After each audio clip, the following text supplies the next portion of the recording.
আমি গ্যারান্টি দিয়ে বলতে পারি এভাবে ধনিয়া পাতা ভর্তা করে খেলে আপনারা বারবার খেতে চাইবেন। গরম ভাত ছাড়াও চিতই পিঠার সাথে এই ভর্তাটা দারুণ জমে। ভিডিওটি ভালো লাগলে একটা লাইক দিবেন। চলুন তাহলে ভর্তা তৈরির পুরো প্রস্তুত প্রণালী দেখে নেওয়া যাক। ভর্তাটা তৈরি করার জন্য আমি এখানে প্রায় 200 গ্রামের মতো ধনিয়া পাতা নিয়েছি। পাতার গোড়ার অংশটা ফেলে দিয়ে পাতাগুলো ভালো করে ধুয়ে পরিষ্কার করে তারপর পানি ঝরিয়ে নিয়েছি। এবার চুলায় একটা প্যান বসিয়ে প্যানে সামান্য পরিমাণ সরিষার তেল দিয়ে দিচ্ছি। এখন এই তেলের ভিতর 2টা শুকনা মরিচ দিয়ে ভেজে নেব। ভর্তায় কাঁচা মরিচ ও শুকনা মরিচ আমি দুইটাই ব্যবহার করব, তাই শুকনা মরিচের পরিমাণটা কম নিলাম। মরিচ 2টা আমার ভেজে নেওয়া হয়ে গেছে। এখন এই 2টাকে একটা পাত্রে তুলে নিচ্ছি। এবার এই একই তেলের ভিতর বড় সাইজের 8 থেকে 10টি রসুনের কোয়া, 4টা কাঁচা মরিচ ও কিছু পেঁয়াজ কুচি দিয়ে হালকা ভেজে নেব। বেশি ভেজে নেওয়ার প্রয়োজন নেই, সব কিছু শুধু কাঁচা ভর্তা চলে যায় এমনভাবে হালকা ভেজে নিতে হবে।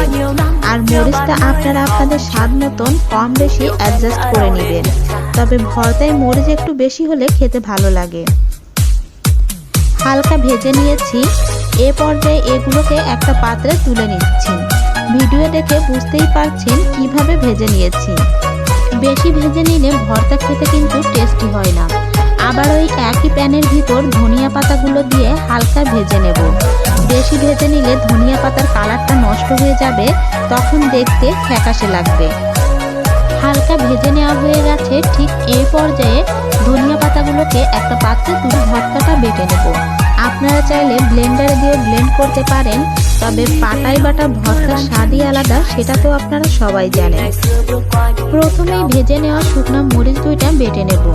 সামান্য লবণ অ্যাড করে দিচ্ছি, এতে করে খুব সহজেই বেটে নেওয়া হয়ে গেছে।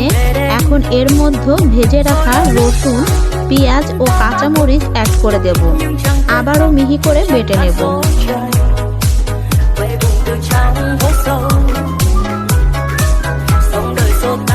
পেঁয়াজ রসুন মিহি করে বেটে নিয়েছি। এবার এর সাথে আমি 4 থেকে 5 কোয়া পাকা তেঁতুল বেটে দেব। আর এই তেঁতুল দিলে ধনিয়া পাতা ভর্তার স্বাদটাই ভিন্ন হয়ে যায়। আর তেঁতুল দেওয়ার কারণে ভর্তাটা এতটাই টেস্টি হয় যে আপনারা একবার ট্রাই না করে দেখলে না। এবার সবশেষে ধনিয়া পাতাগুলো বেটে নেব।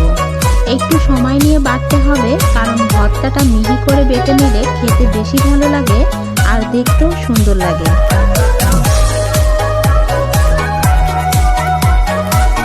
স্বাদ মতন লবণ অ্যাড করে দিচ্ছি। যেহেতু মরিচ বেটে নেওয়ার সময় লবণ দিয়েছিলাম, তাই এই পর্যায়ে লবণটা বুঝে দিতে হবে। আর আমি পেঁয়াজ মরিচগুলো ভাজার সময় অনেকটাই সরিষার তেল দিয়ে ভেজে নিয়েছিলাম, তাই এই পর্যায়ে আর সরিষার তেল অ্যাড করছি না, তবে আপনারা চাইলে সামান্য অ্যাড করতে পারেন। তো দর্শক, আশায় কেটে সাজিয়ে দিয়েছি। আমার আজকের এই ভর্তা রেসিপি আপনাদের ভালো লেগে থাকলে অবশ্যই একটা লাইক দিবেন। কেমন লাগলো কমেন্ট করে জানাতে ভুলবেন না যেন। আর